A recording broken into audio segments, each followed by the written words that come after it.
Hello, cats and kittens, felines and felidae, humans and variant humans, and every race, class, and subclass. This is Brainy the RPG Cat, and of course, I am Brainy the RPG Cat. Thank you for tuning in to tonight's stream. Actually, we're just doing YouTube, but this is the first time that we've ever been on just chatting.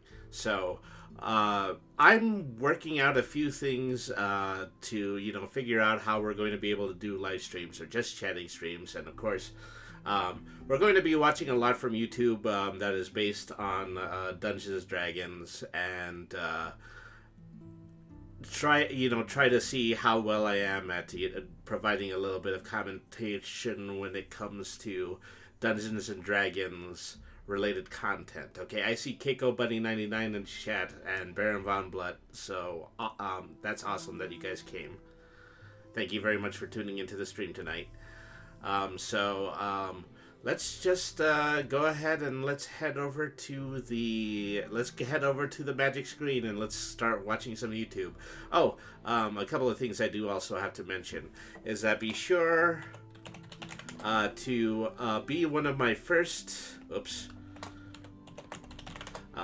The first 50 people who are going to be followers of twitch.tv/Brainy the RPG Cat are going to be receiving an official follower fish stick. And so I am posting those over on my Twitter page, twitter.com/Brainy the RPG Cat.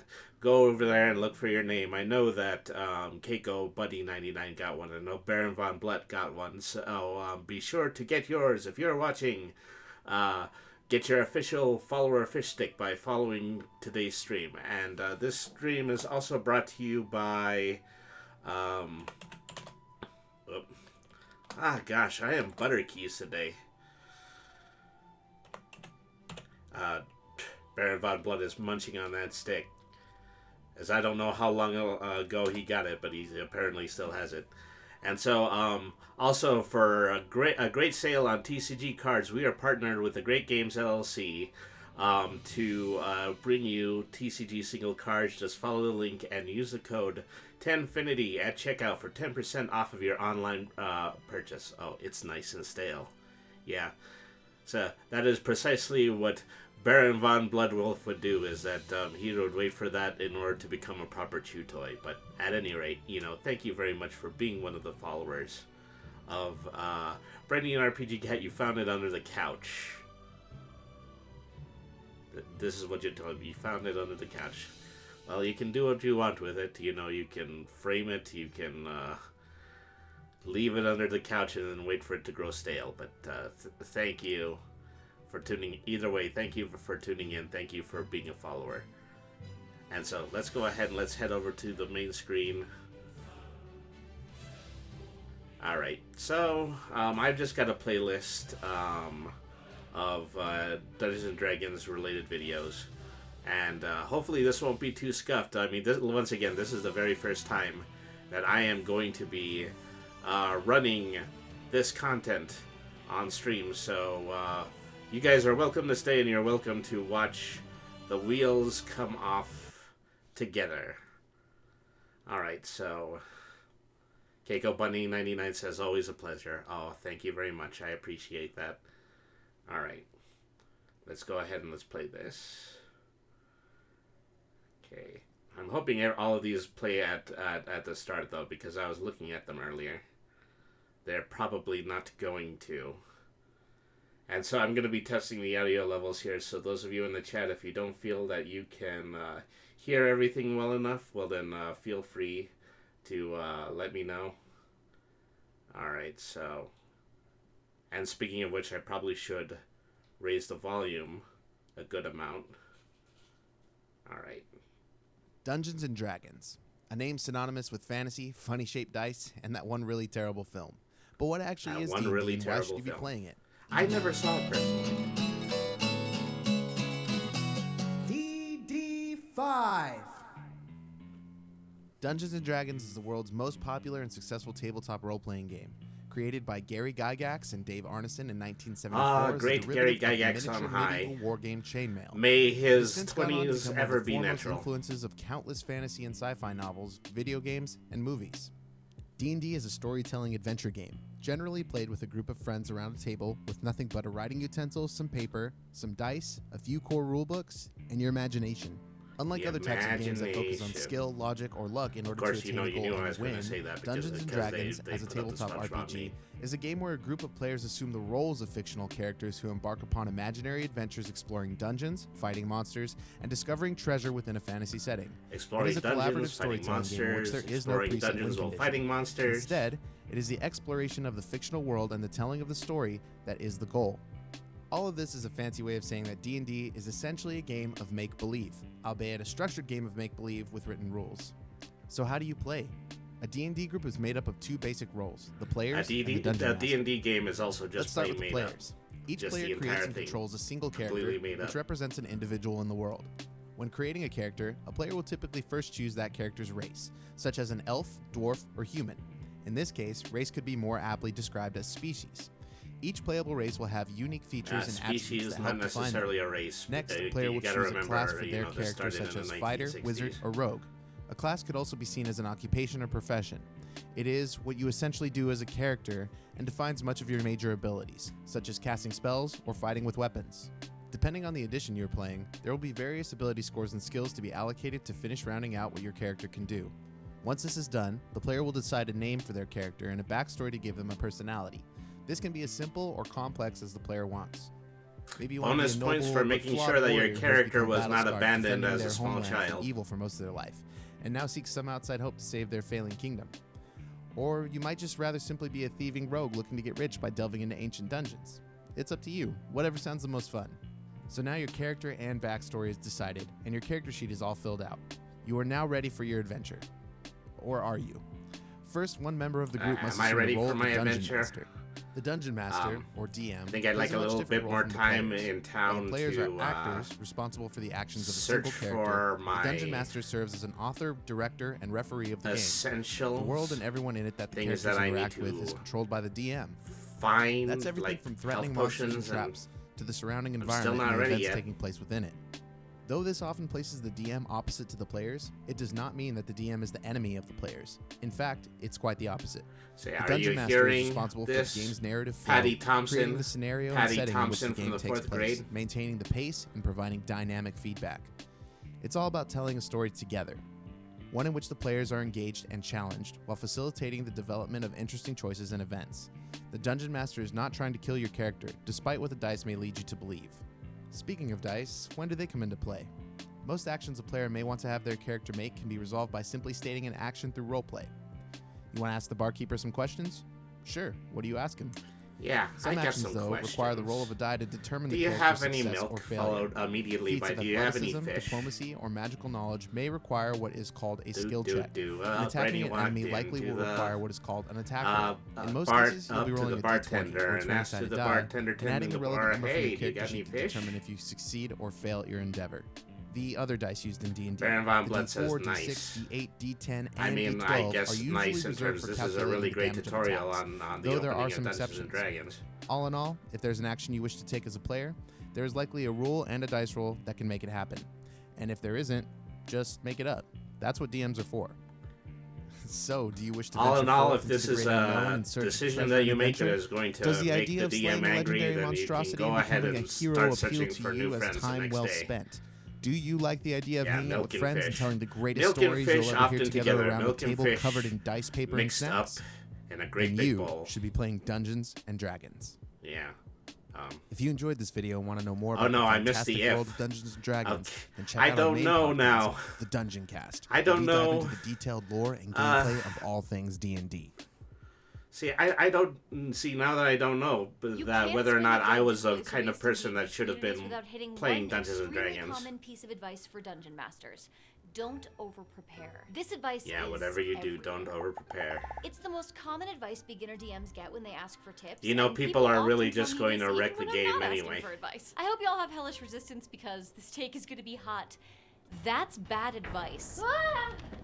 My flesh! And I'm not the only one who thinks this. Dan Dillon, a game designer for D&D, had a whole I'm going to have to Twitter do thread slightly about this a better few with years the ago, closed and captions I next actually time. had a great conversation on this subject with Mark Humes, the DM of High Rollers, just the other week, and we were kind of on the same page. Not only do I think don't over-prepare is unhelpful advice, I think it can even be potentially harmful to new DMs. But I'm not here to drop a spicy take as engagement bait and then disappear. This isn't Twitter. I'm here to explain myself. Well, and no, then it's provide a YouTube, and solution, people like do that on goddamn YouTube. Contributing member of the community. So let's get started. There are a few reasons I think don't over-prepare is bad advice. The first of which is it's oversimplified. Shocking on the internet, I know. There are so many things that go into session prep. Everything from map making to world building to encounter balancing to creating NPCs and mapping out quests to picking loot. It could refer to narrative descriptions. I got exhausted reviewing hearing that notes from sentence. previous sessions, creating rolling tables. The list goes on and on. So what prep is this advice even referring to? Is it saying prepare all those things but only a little? Is it saying prepare some of those things but not others? Everyone probably has a different definition of what over-preparing looks like in their own head when they say this, but what's in their head doesn't necessarily translate to the people hearing this advice. The wrench in the gears Well, except here is the for word me, because I'm just over. a Who's weird to say person how and I much love preparation over-preparing? constitutes over-preparing. That implies that there is an appropriate amount of prep, but doesn't actually explain what that amount is. Without that distinction, this advice is functionally meaningless. It's like giving someone directions and all you tell them is go north, but not too far north. Good luck, hope you find it. Every DM has a Actually, different that style and sounds like different my, needs. So even if this advice came last with a description of Giants how campaign. much prep is too much Just prep, go it north. still wouldn't apply universally. Just take Some all DMs are everything, capable take of all your coming to the supplies, table and then with go zero north and try to preparation survive while you're delivering doing a it. great game, and others are decidedly not. Most DMs fall somewhere in the middle, where they benefit from certain kinds of prep and not from others. Even if that's true, saying this advice is harmful seems like a stretch. Honestly, I don't think it is. I mean, for one thing, I think there's a very real risk that DMs who prep too little might end up with a game that feels superficial and boring. Improvisation is all well and good, but there's also a place for thoughtful, intentional choices, and it can be very difficult to make those off the cuff. Sure, you can improvise a dungeon crawl, or a random town,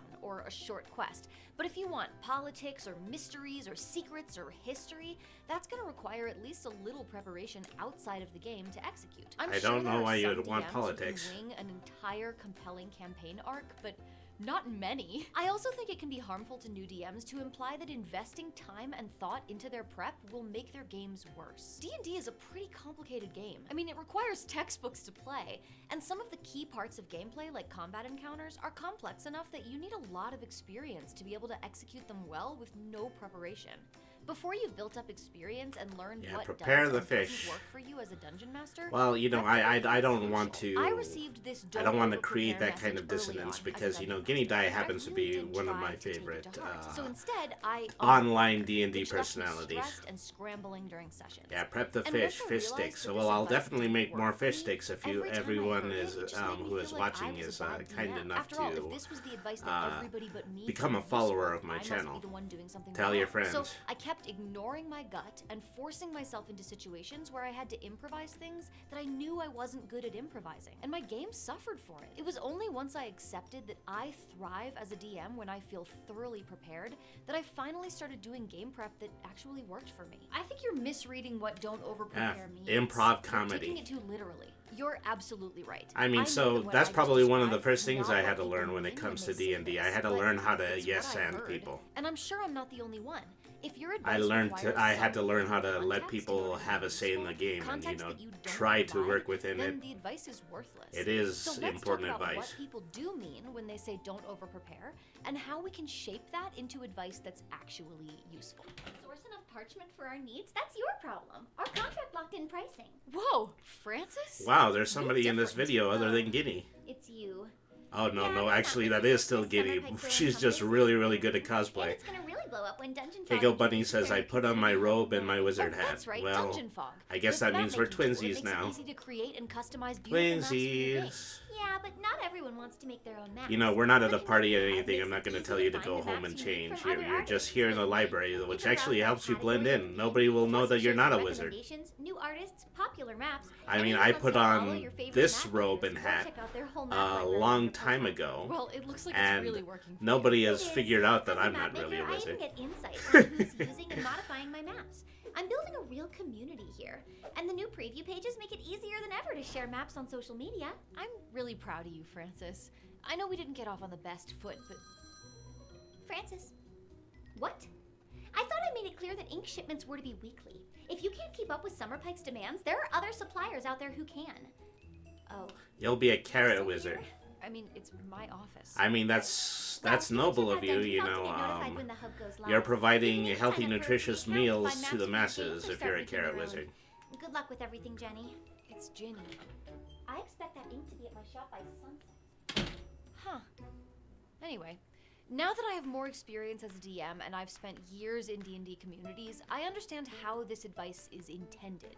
When people say don't over-prepare, they're really saying something else. Two things, actually. They're saying don't railroad, and they're saying don't waste prep. Let's look at these one at a time. First up, don't railroad. What does that mean? Choo Urban Dictionary choo. says it's about an unjust conviction, or a guy it with a...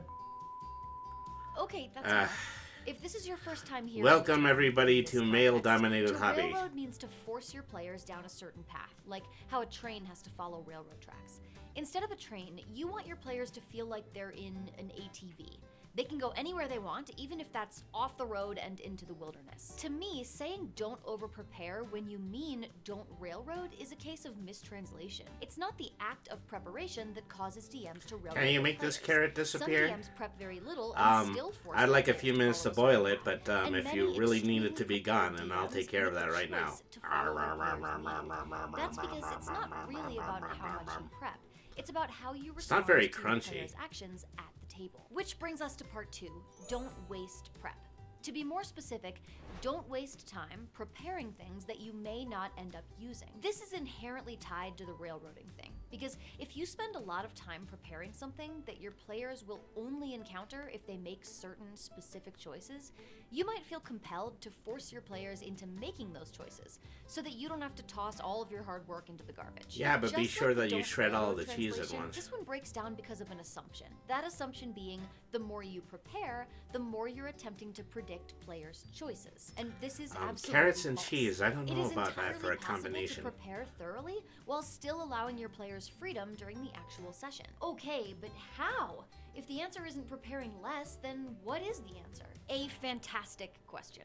I would like to propose a revision of this advice into 2 parts that I think are more helpful to Yuck. beginners than don't over-prepare. I don't First, know. prepare It probably wouldn't be first. bad if you Some put it all on preparation top is of a valuable pizza no or matter something what like your that. players choose to do. Dan Dillon I don't know if in that Twitter putting thread that I carrots in the mentioned. oven makes them softer, Preparation but is not about a script. It's about having a solid understanding of what's going see, on. now in you the know world why I'm around not a NPCs. For cooking and example, in one of my homemaking home games, a VTuber. cult has been spreading a drug that siphons magical energy. The DM, Jesse, undoubtedly knows where the drug is coming from, what it does to users, and what the cult is getting out of it. All of that is prep.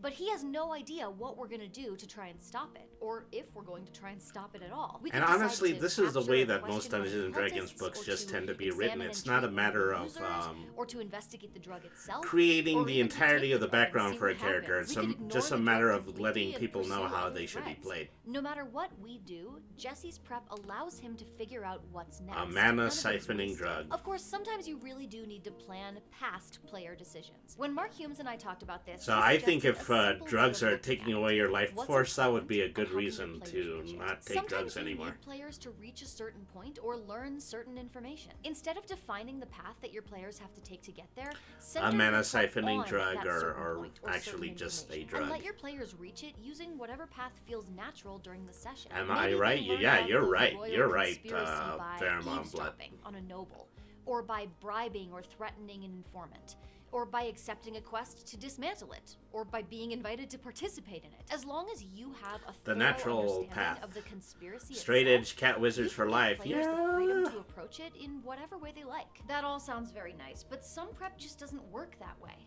Like, what about combat encounters? You're right. Encounter prep can take a lot of time, and players might You have to completely prepare. avoid it. That's But very remember, important. Get your combat play can mat, be your dice, your skinned or figurines, your character relocated. sheet, 2 If your pencils, 3 players don't erasers, end a up pencil going into the sharpener. forest where Get they're out your dice and your prepared to custom fight bag, some and wolves, then always maybe it bring becomes a fight with $10 to some pitch in feral for dogs pizza. in the city, or some Sounds escaped exactly giant like squirrels or something Sunday in the circus. The Adventures players League to talked me. their way out of that fight with the guards that you spent an hour preparing. That's fine. Those guards are bandits now, and the party can encounter them in a few sessions when they leave the city.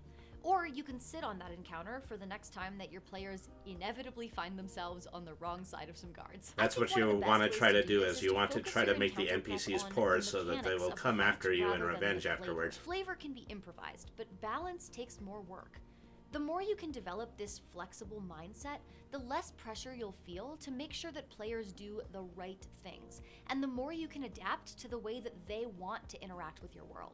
Okay, sure, but one time, my players said they were going to board a ship, so I spent the whole week coming up with a crew and researching The right thing, quote unquote, right thing. Teleported to the other side of the continent. Well, you know, on the other side of the coin, it's not a good sometimes idea D&D is just to like be the that. The freedom person to who do is always literally taking anything over is part of a what makes this game tabletop so RPG exciting. and always Even trying to flexible planning direct can your still players break in when order it's to bent do too far. what you want them It's an to. inevitable part of DMing that you will occasionally prep things that you don't end I up once doing. had an Adventures But the League more you can session allow for where player agency the in your gameplay, the less players often just you'll wanted to And the create easier an it'll be underground to laugh it off shop and while let they it go were when it in the does middle of a happen. quest in Which the brings me to the Underdark, and second I part of my just went advice. ahead and I let them do Prepare it. to your They comfort. got a Personally, coach as a full DM, of I masonry thrive on supplies, being prepared. and it If was I don't pulled feel by like a I'm couple ready for of the session, I feel anxious, and that comes out in my 20-foot DM. long I am the monitor most fun lizards. and the most engaged as a dungeon Because master I when think feel I'm pretty sure confident. that's what they And write in the preparation Underdark. gives me confidence. I'm a person who loves lists and spreadsheets and notes. It's just who I am, even outside of a tabletop gaming context. I would much rather have prepared something that I don't end up Thundering using than lizards, need incredible something that I thunder didn't lizards. prepare. I am not by They any run around means saying underground. that it is They not possible to buy overprepare. It masonry totally goods is. from you, All I'm and saying they is that that's a line you're gonna have to locate they for make the yourself. ground shake There are plenty as of they walk DMs who will around. look at my game And so say there's that your I flavor text for overprepared. you. But if I've prepared to my comfort level, then I know I've done the right amount. It's like the movie Once you've Tremors, established that you're not gonna railroad but your with players, lizards. What's the worst case scenario of over preparing? If it's just that you prepare something that you don't use, you get to decide whether or not that's Exclamation, normal. I recently created a exclamation small point, town sell where all I knew masonry. I players wish were I gonna would spend have at thought least a few about days. Could I adding have that come up to with my all of my NPCs off the to my cuff? chat, but Probably. But having a list of NPC names, descriptions, oh well, and I brief can't anticipate personality notes everything, made and me I guess feel that's probably what the ready for lesson the is game, here. and gave me a lot of confidence during roleplay. The players didn't meet every NPC, but who cares? For me, it was worth it. Likewise, you can decide how much you're comfortable improvising and let that inform your decisions. One key part of all of this, and a big part of my beef with this advice, is that beginner DMs often don't know their own comfort levels yet.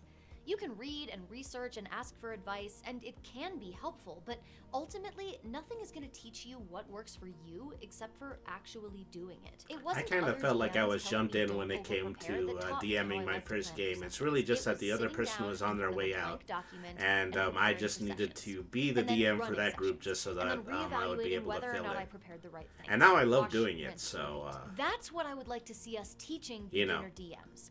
Learn, I like being explore, thrown right into practice, cold and water figure out what and kind be of expected DM to you swim. are. That's why in these videos, I'm not trying to tell you what to do. I'm trying to make you think, bring up new ideas, and challenge your assumptions. For more advice that I think beginner DMs need to hear, make sure to check out this video about 5 DM lessons that I wish I'd learned earlier. Yeah, I'm filming a part where I fall off of a chair because there's fire, and then I... The vines look like Matrix code. Yeah, a little bit. I can't anticipate what that's going to look like. So I'm just going to take a moment. I am going to try to see if I can line up the closed captioning the way that it's supposed to. And so I think I need to take the screen capture.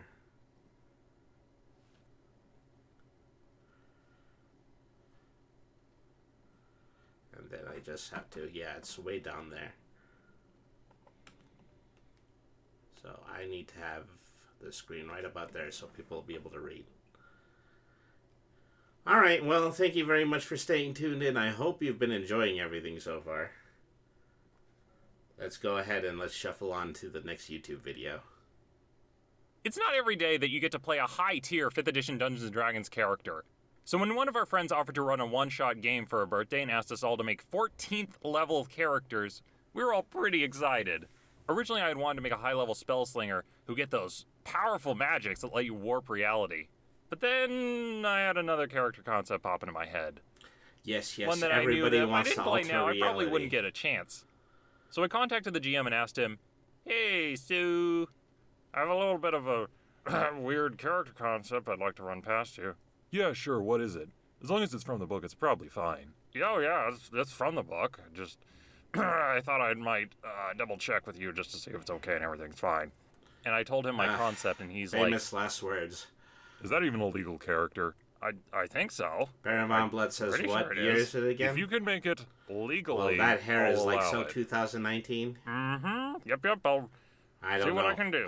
Maybe girls weren't The day as came and interested we all pulled out our in dyeing their hair. characters. I mean, they did dye Well, their the hair GM in and I 2019. were keeping I just mine don't a know how secret. interested They went around the were. table and introduced their PCs. And then, finally, it came to introduce my guy, Absurd. His backstory was that a long, long time ago, when Absurd was a young lad, he was admitted to Swagwart's School of Witchcraft and Wizardry. They were like, "You're a wizard, Absurd," and then after a Swagwarts. year they're like, "No, you're not," and they kicked him out. And then, after being on the road, he got caught up in a fearsome tribe of barbarians. The barbarians? Yes, who doesn't know the tales of the barbarians? That fearsome group of marauding minstrels who would tell tales of their epic conquests. I can't tell you how encountered some sick religious I am clerics that of were like, hearing "Hey, the come term join our church. barbarians. Our People love Holy it. Mother welcomes everyone with open arms." And then after a while, they're like, "Maybe not you," and I got kicked out of there too. And after I left them, I joined up with the Wilderness Guards.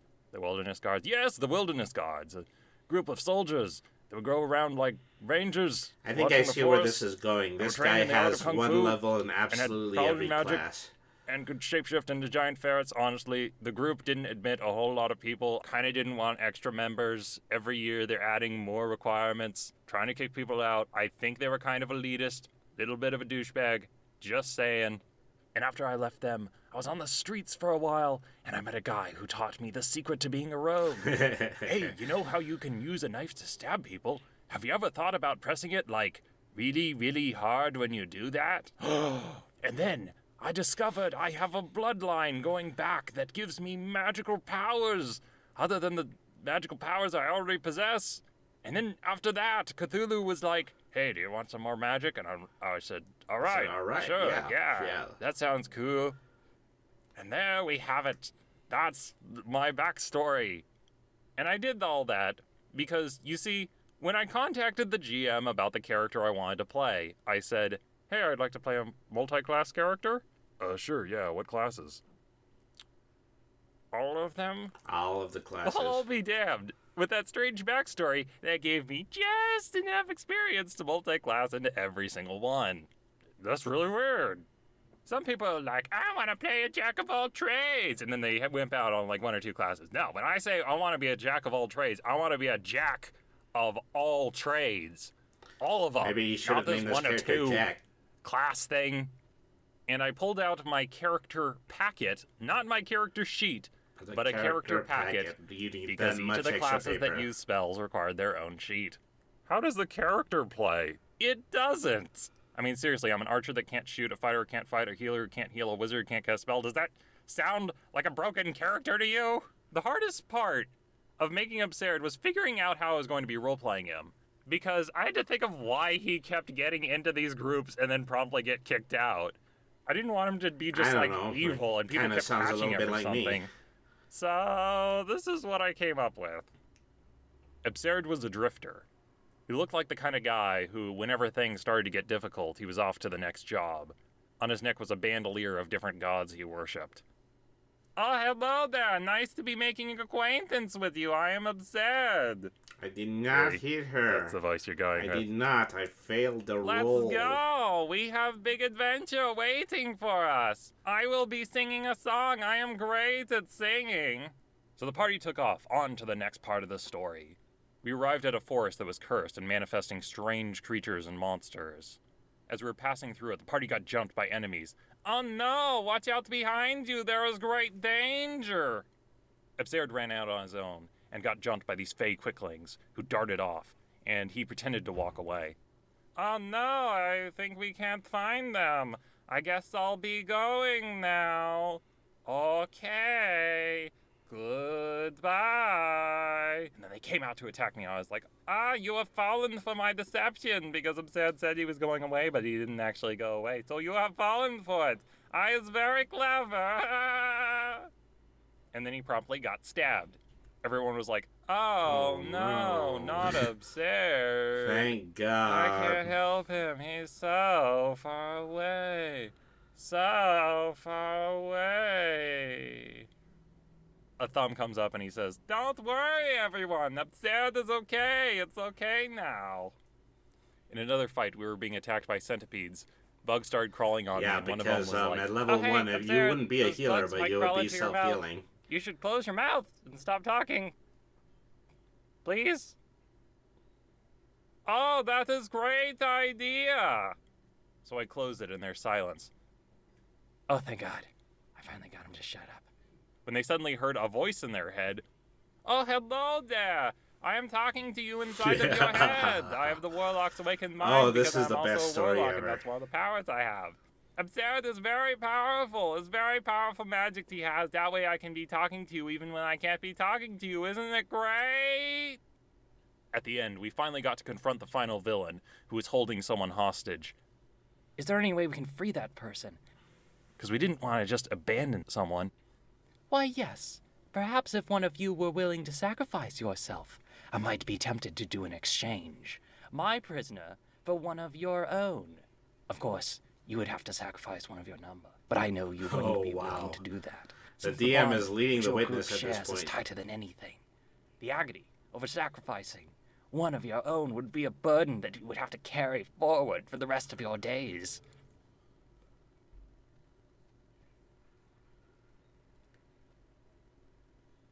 What stories lie in the future for Absurd? No one can truly say. Rising against the evil when there is great danger. I am the hero of the story that they call, and the name that they are calling is Absurd.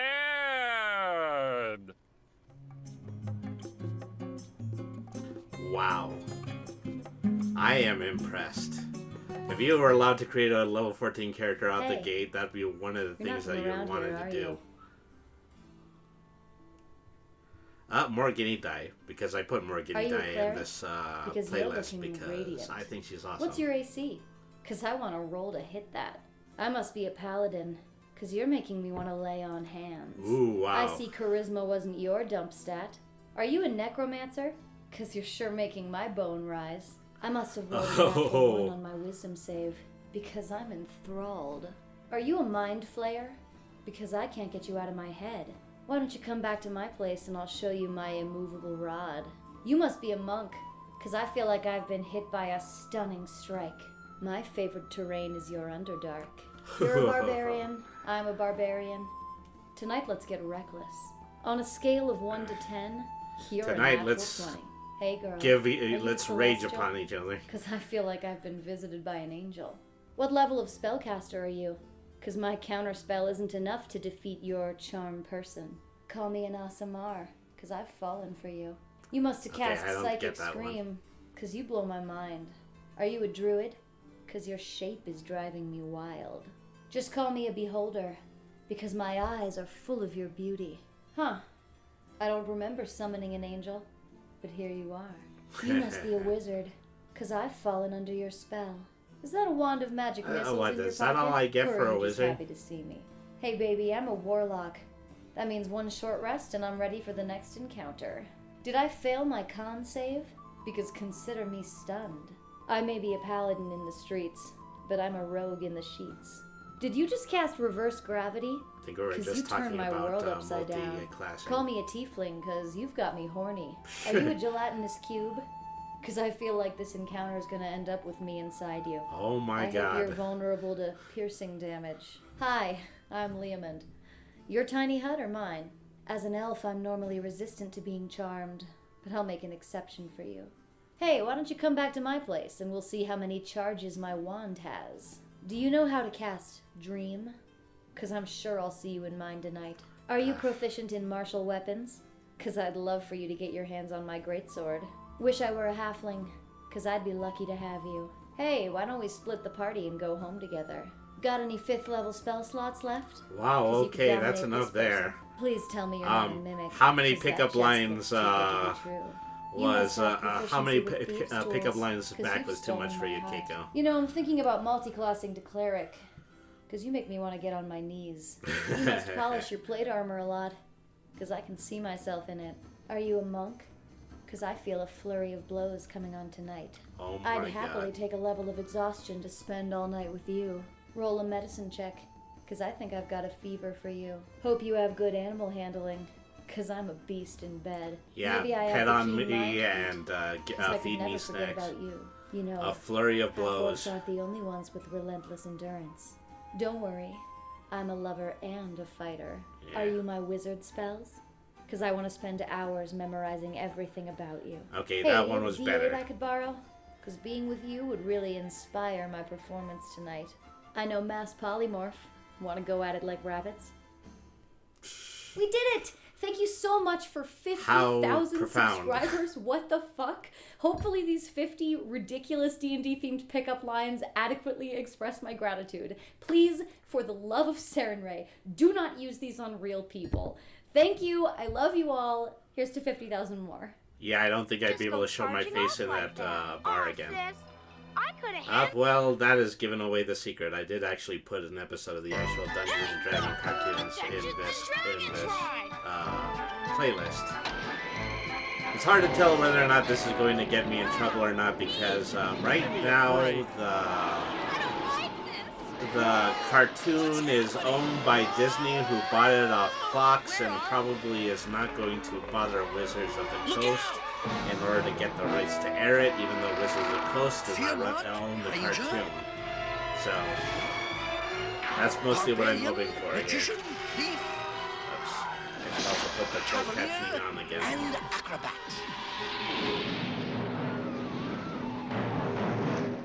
Hopefully everybody speaks clearly enough so nothing funny goes on with closed captions. Olafar says, I've been watching this cartoon lately since I didn't see all the episodes as a kid. Yeah, I mean, there's only 25 episodes. It's probably the shortest binge watch that you possibly can have, you know. The night of no tomorrow. So it's just night from that point forward. Mark Evanier, probably one of the greatest cartoon writers of all time. He was also one of the regular writers on Garfield and Friends. Come on, Uni. Wow. See, I almost thought he was going to poke the Cavalier in the butt, but maybe that's too adult for Saturday mornings. Let me try. Hello? Hello? Hello? Hello? Sheila, can't you do something about your little brother? He's not bothering anyone. He's bothering me. I'm trying to think of a way to get us out of this freaky place and back home. If there is a way home. Don't You know, worry, he's got there such an is. attitude. We'll find it. Because he's a kid from the Come on, 80s Uni, and he's you stuck try. in a medieval wasteland.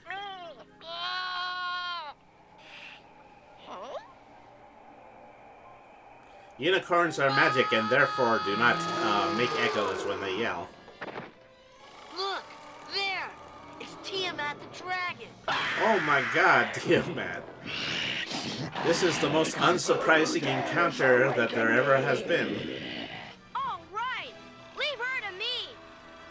Bobby, don't. So I She's think indestructible. that the closed captioning completely failed when it came to Tiamat's voice. Bobby the barbarian. Bobby will be crushed. Not if he isn't there. Hey.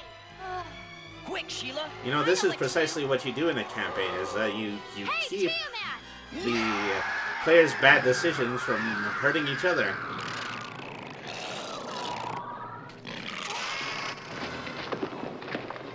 Now, Bobby. Yeah, Bobby, slam that rock. Bobby, you can't just go charging off like that. Aw, sis. I could have handled her. Sheesh. I don't blame Ginger for being scared of that dragon. Nice maneuver, pupil. Dungeon Master. Where did you come from? An NPC after my own heart. And here. Listen, I've had it with your riddles. Now give us a straight answer Alsace. for once. How do we get out I don't know of what this that's world? abbreviation for, Patience, but I Cavalier. feel as though that I shouldn't look it up. Including your presence here. Hmm. Tonight is the celebration in the village of Helix. You will journey to the north for it. There you may find something that will help you get back home. Helix was once at the mercy of flying dragons who attacked at night, but good magic drove them away. Now, on your way, You know, must as fear good only magic the many tends to do. faces of evil, all known as Venger. You shall know his newest You know what face, this but his wife, serial never King. managed to do? It never Beware, explained to young us why adventurers. Venger only has one horn. Wait, Dungeon Master, you can't just This leave is us. something that I need to know.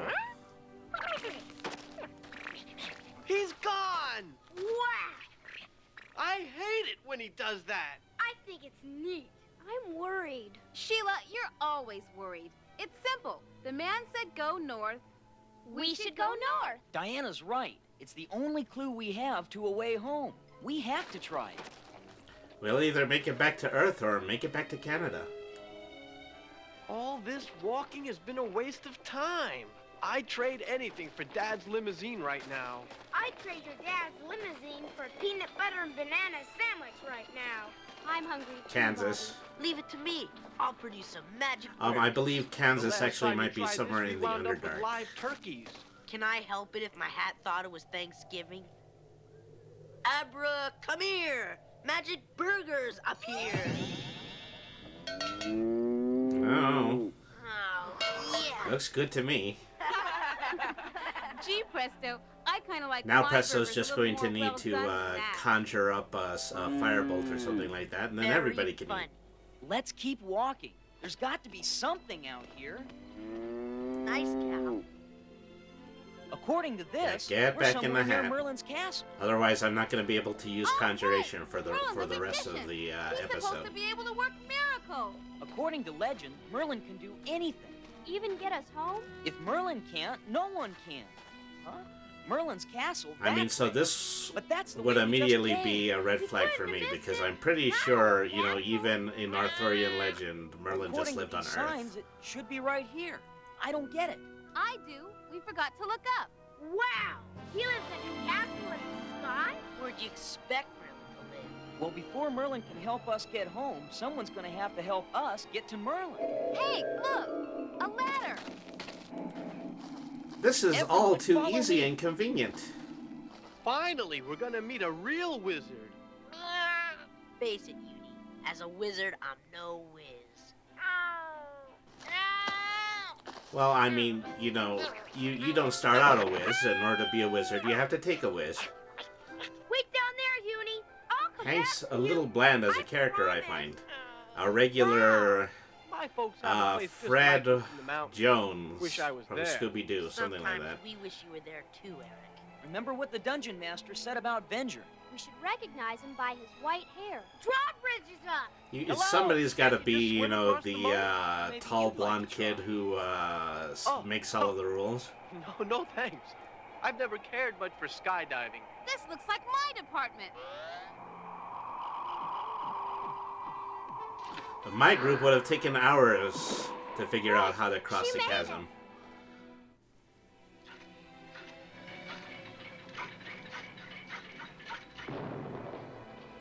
Lower the drawbridge. Who is on the other side? Hello? The kids from the Dungeons and Dragons Anyone cartoon. here? Lower the drawbridge a little less. What brings you here?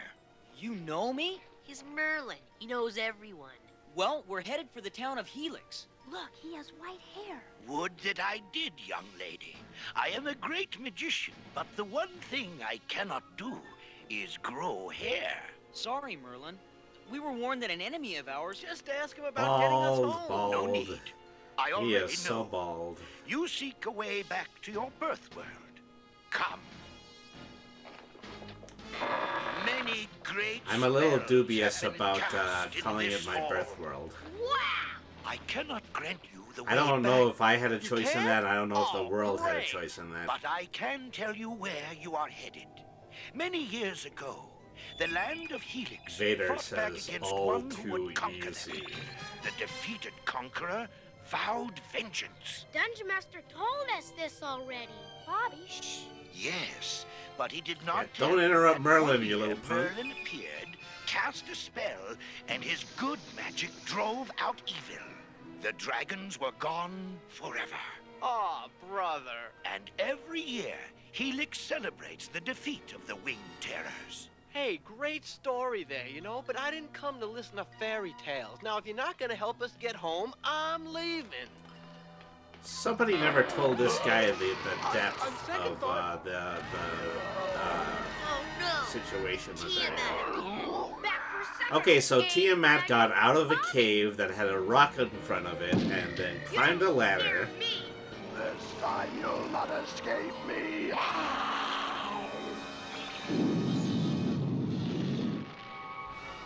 Now that's magic. Yeah, the closed captioning just takes one look at Tiamat and goes, "Ugh." They don't pay me enough for this. And I'm an automated AI. This way, everyone!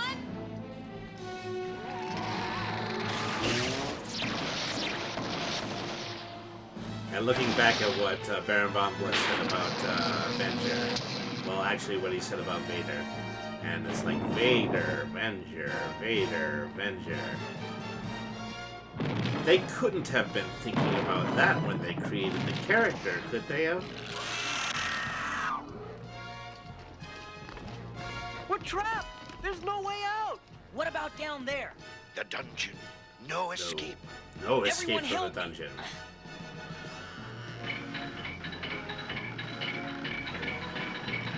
Raise the drawbridge that leads to the pit. Okay, Presto, see if you can conjure up a carpet. A carpet? Whatever you say. Perfect! I did it! My magic works whenever it's convenient to the plot. For somebody?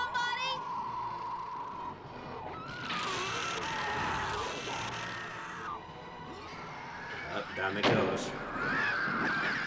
Now that's what I call teamwork. You know, Let's get Tiamat outta must be here. really, really embarrassed about Oh, this Merlin, part of his career. There's your rabbit. Thank you, my child. But it's not a rabbit. It's a hare. A white hare. You saved an old magician's life. Saved your life? I thought you were supposed to live forever. No, no. I'm 70 years young, my lad. The age where I begin searching for one to teach my secrets to. One like this one. That one? Me? Indeed. I saw your wizardry and was quite impressed. That was I one can hell of teach a you carpet. all my magic, but only if you stay here for the rest of your life. Gee. Listen, if Merlin's not gonna help us get home, I say we shove off to that Helix place, huh? Eric, we have to wait for Presto. You don't think Presto would stay with Merlin, do you? No way! Presto would never leave us. Farewell. Your friend has decided to stay and become my apprentice. He's going to stay? Forever? Presto, are you sure? Go back to Jersey sure. or become really good at I magic. can't believe it. It's our fault, you know. Always making fun of him when his magic tricks backfired. Assistant, I need you. The one thing I've never really understood about Presto is that what they just We called should have him in to the deal real with world? The dragon you locked in my dungeon. Did he start You calling and the himself that as soon as he got to The answers to the all Dungeons and questions Dragons are realm? contained in this book. Stir the cauldron until I return. Yeah, sure. Answer to all questions. It's gotta be in here someplace. A spell to get us all home. This is Oh, it. so you know you're trying to pull the wool over Let's Merlin the Wizard, aren't you? Boiled bat's claws, powdered insect wings, petrified spider eyeballs. Yuck! So I'll take one of each. Don't hold out on me, man. Oh no! This won't get us home. Merlin! I don't know. Have you tried getting on its back?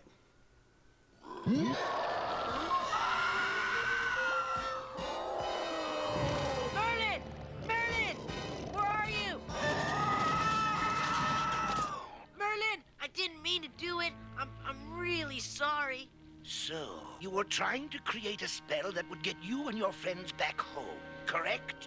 Yes, and I'm sorry, but the dragons. Ah, yes, the dragons. I switched the spells. Only good magic could undo Merlin's spell and release the dragons. So I had to trick you into undoing Merlin's spell. But you're Merlin. Gasp! You- Curse your sudden but inevitable traitorism. You know me as Venger. Oh no! I will use the magic of your hat Used to me. add to my You power. set me up. As my winged terrors destroy the town of Helix. The anniversary of the Yes, last leave time him the standing there dragons asking, attacked "Why am I is so now lame?" our greatest holiday. We were sent here to find a clue to help us get home. That's a dwarf. In the meantime, though, your friends seem to be enjoying You know, he does dwarf our things. celebration. He lives, he laughs, he loves.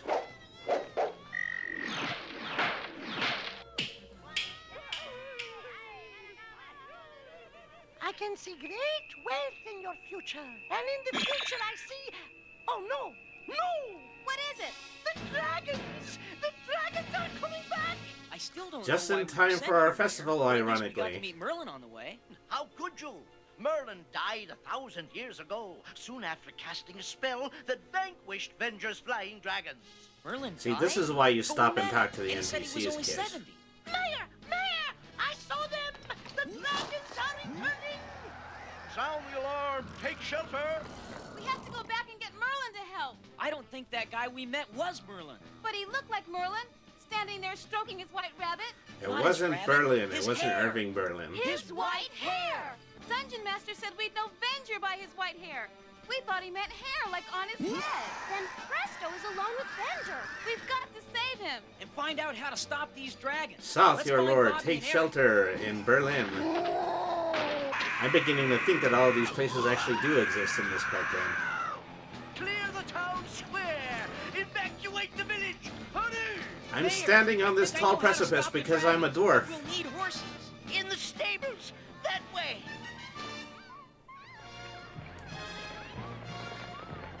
It's a good thing I asked that man where the horses were. They gathered for another attack! This is not the worst of it. The legend says the final assault will come soon, and our town will be completely destroyed. Venger must have reversed Merlin's spell. The one that kept the dragons Or, you away. know, Right. they We all gotta go put that out, spell they back. find their own caves of loot in order to protect and leave the village alone. Look at that hole in the castle. This really is, you know, sure just hope version Fresno's 2 of okay. Dungeons and Dragons because we Boy, can't I imagine the really dragons not being Some evil. wizard. Presto! Hank! Am I glad to see you? Merlin's not Merlin. He's Venger. He stole my hat and all my powers. Worse, he tricked me into undoing Merlin's spell. The town of Helix is being destroyed right now. You've got to cast Merlin's spell again. Me? I'm no Merlin. And you will not cast another spell tonight. I have the wizard's hat. Hand over the rest of your objects of power. We can't do that, Venger. You have Otherwise, no this is going to choice. be a very Bobby, short serial. Use your club. Whatever you say, Hank.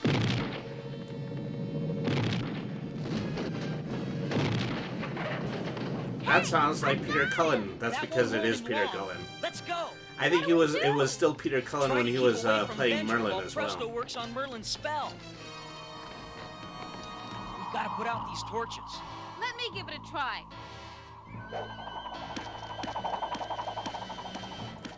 You know, that is one acrobat that always makes good on their next shows. Wait, Say, I know where Merlin's Keiko Bunny spell says, "Oh, good. Presto and I'll make a run Yes, for it while your you four try and keep him busy. voice chasing Keep him skills busy? are What are we as supposed powerful to do? as ever." Tell him jokes? Eric, Diana, I've got an idea. This had better be one terrific idea. You know, because I I don't know if I could do this anticipate thing. the I mess up failure every of everything that we magic trick I do. try. You can do it, Presto. We've got to stop the dragons before they destroy Helix. This game is ended. It is time I eliminated you once and for all. Remember the one thing that Venger's afraid of? Tiamat the dragon! Tiamat the dragon? You're gonna let the dragon loose? Don't we have enough problems? Eric, stop talking and start helping. I don't believe this.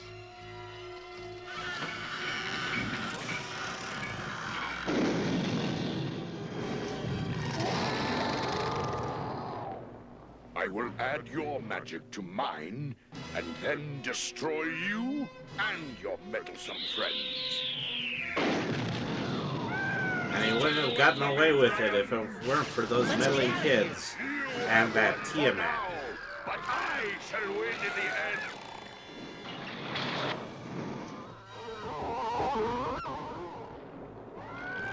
No, Optimus. Presto, hurry! There's still time to save Helix, but not much. Okay, here goes nothing. In the name of Merlin, in the time of sorrow, banish winged demons. Let there be tomorrow. I knew it wouldn't work. Yep. Put in the canted But the incantation. dragons are disappearing. You did it, Presto. I did? Yeah, I did. I only stayed with Merlin because I You know, thought we realized we only had 5 minutes We left, so understand, yeah, we Pesto. just had to make the dragons disappear. Look, the ladder's disappearing. That's not all. Merlin's whole castle is floating away. Now I'll never get my magic hat back. I wouldn't say that. Lose this, wizard? My hat! Hooray for convenient Hey, plot everybody, devices. I'm back in the magic. This is something that they Oh, don't give you great. in those Listen, how-to Dungeon Master, while YouTube you're returning tutorials. things, how about returning And us? given that this We did came it out in again. 1982, I'll never be that good a it magician. I know a place where they was think pretty you're as clear good that as these Merlin kids himself. weren't watching YouTube. Yeah, Helix. That's right, Presto. In Helix, you're a hero. I am? Then let's go. Climb aboard, Eric.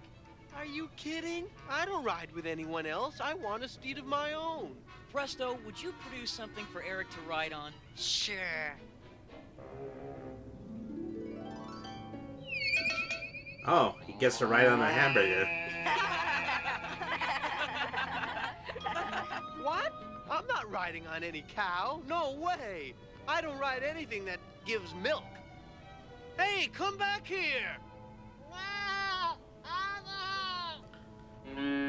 Who asked you?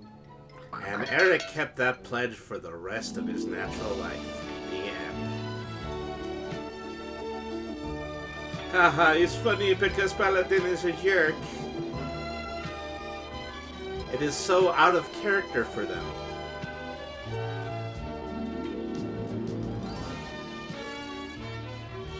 Music composed by Johnny Douglas, the greatest Dungeons and Dragons composer from Nashville.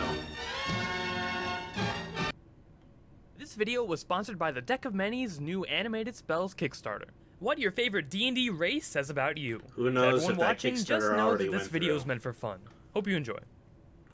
All right, everybody, Dragonborn. pay You attention. like to stand out, and You're are about still to get unsure made if fun of. Dragonborns canonically have tails or not. Dwarf. Long character backstories are super important to you. Hey, and my you forgot Dragonborns that you had have, dwarf supplies tails. proficiency. Why would I take that You're away still from under somebody? the assumption that your 20-year-old elf looks like a 9-year-old human child. You've seen a fair share of fantasy movies and anime, and tend to have the most fun when looking for good character art online. Gnome. You picked this race so you can make a wizard Yeah, or 'cause artificer. almost all of it Up until is now, you of haven't dressed elves. one of your characters up as a garden gnome yet, which you regret till this day. Half-elf. You put more detail into who your character's parents are than in your own. Halfling. You've never rolled a natural 1. You're the person who makes up most of the party's crazy schemes, and are the person to suffer the least when they don't go as planned. You're just Half-orc. too short. Your characters You're too always short sound like for they the have a enemies speech to even impediment. notice that you're Along with there. that, your half-orc has also gotten the most death threats from the other players' characters at the table. Human. Popular opinion assumes you also like playing the fighter class. Even though your race is pretty generic, you see your character as the most unique person at the table. Tiefling. You play this race purely human. for the extra edge. Human. That, or the fire resistance. Literally Hey, look at nothing me, is better I'm a than human. fire resistance. I'm the dominant Aarakocra. species Most on DMs Earth. won't let you play your favorite classes. When you do manage to play them, you abuse their abilities to no ends. You are the bane to all low-level D&D sessions. Genasi. you're still on the hunt for the genie that made you. Before this campaign ends, you will get them to give you a wish Oh, spell. you never had a Goliath, friend like you're Genasi. probably bullied, or were the bully in middle school. When the party doesn't have a means of transportation, you're usually the mount instead. Aasimar. Outside of the game, you're way too nice of a human being. If your favorite subrace is the Fallen Aasimar, though, then you're just looking for a new flavor of edge. Apparently, Hooray Tiefling wasn't for good Edge enough. Lords and Dungeons Bugbear, and Goblin, Dragons games. Hobgoblin, I think my Yuan-Ti, upcoming one and is gonna Full be Orc. full of them. You're frequently the Dungeon Master. If you weren't spending so much time hosting D&D campaigns, you'd totally make a character with one of these races. For now, though, it'll only be with monster stat blocks. It's so Firbolg. true. Druid and Ranger are Feels your bad, go-to man. classes, and you needed a race which could further amplify your tree-hugging nature. At this point, you're used to hearing someone bring up the Lorax in every campaign you join. Kenku. As a literal mockingbird, everyone, including yourself, gets annoyed at your Kenku's lack of vocabulary. They At get some point or annoyed another, at you your literally had to vocabulary, communicate through right? writing to get your point across. Kobold. You really had to think about a good reason your kobold was traveling with the other party members. If the dragon You wanted used to be a serve is still dragonborn alive, with extra it's taking steps. all that you have to stop your group from trying to kill it. Lizard folk. You studied every body of water on the DM's campaign map before choosing this race. Tabaxi. There's 3 types of people who play this race: furries, and anyone who wants to be an anime catgirl. The third type is the normie who's just playing the race because it looked cool, which everyone claims to be. Triton. You're always forced to ask the DM if they could allow I'm your committed character to to have being dark number vision. Tritons live deep underwater, and it's beyond your knowledge on how they can even see. Tortle. You're trying to have more armor class than anyone else at the table. You've considered naming Anytime yourself I play a Oogway, magic and user, taking I levels try into to play monk doesn't Tortle seem half for bad. this very Changeling. reason. You couldn't make up your mind on which race you wanted to be. Kalishtar. Murder hobos for You've life. been waiting at the table patiently for the day someone attacks you with psychic damage. It hasn't happened yet, but you're still hopeful. Shifter. Half man, half wolf, all edge. Warforged. Yeah, You're somehow furries both the plus least edge. interesting and the most interesting Well, player we at know the what table. Baron von Blood is Also, playing. you find not needing to eat as a bad thing over a benefit. I mean, you'll never be able to enjoy a hamburger, so I can see why. Gith. You're not too Get 'em with sure the why this is your hamburgers. favorite race. If anything, you bring up the lack of skills and lore from the race, and then ask your DM if you could homebrew some of your own. Centaur. You prefer campaigns that don't use battle maps, What is a have lots Gith? of large open fields, and don't have too many flying enemies. The deadliest thing you've ever encountered was a climbing wall. Loxodon. You've I gotten have so used to many using your Centaur trunk as a third hand that other races now just seem handicapped. Can centaurs Minotaur. climb? You're upset that your No. favorite race isn't even the size of a real Minotaur. Along with that, you've never gotten one of your characters married in a campaign before. Simic Hybrid. You prefer XP over milestones, and are usually peanut the butter. person to ask the DM if they've leveled up after every combat. Vidalkin, you're a perfectionist, looking to make one of your skill checks so unbelievably high that even the DM needs to stop for a moment to describe what a roll of 35 gets you on a history check. Verdun, you like doing your taxes. Lokatha, on some occasions you've begged a cleric to cast Create Water on you. The fact that you need water to breathe has become See, a I side don't quest think for the party Penny multiple Arcade times. only, And finally, for every race I didn't mention, races, you own really every official count D&D in, rulebook and are the looking more to get your money's generalized worth. game. So there you have it. If any of you have any other race stereotypes that you know of, definitely share them in the comment section below. Thanks for sticking around, and a reminder that this video was sponsored by the Deck of Many's new Animated Spells Kickstarter. These higher level spell I cards really make hope casting that, your magic that, not only easy actually with went simple through. spell instructions on the backs, but stylish too with a glossy holographic front. Levels 6 through 9 for every D&D class is Khajiit getting printed right Sneak now, Archer. along with a new tarot deck to make rolling your odds with cards that much more terrifying. If you'd like to check out What what's is in that? Is store, that click on the a, link down below, and I'll see Is you that all a in the rogue next with video. some edge?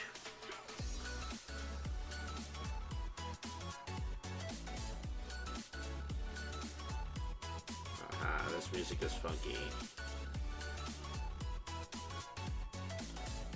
I'm gonna skip ahead to see it. I hope it doesn't end up with a copyright This strike. video was sponsored by the Deck of Many's new Animated Spells Kickstarter. Alright, It's real quick just a disclaimer. cat These are just some rogue. fun stereotypes that I Well, see a I lot mean, while oh, I'm you playing said D&D. Khajiit, you didn't They might not say, apply to everyone, but the goal is to get Tabaxi. pretty close. Hope If you guys you said enjoy. Tabaxi, I'd know what you were Artificer. talking about. You're a because veteran that's at what I D&D am. looking for something new to play. Or someone who loves the Ranger class, but also wants to play a character that's actually It's useful. the most overplayed Barbarian. character on You have an Skyrim, unhealthy obsession for along fighting with monsters twice your all size. the other If characters in initiative hasn't been rolled Skyrim. for more than half an hour, you'll daze off. And if you die during a fight, you'll blame everyone else for not pulling their weight.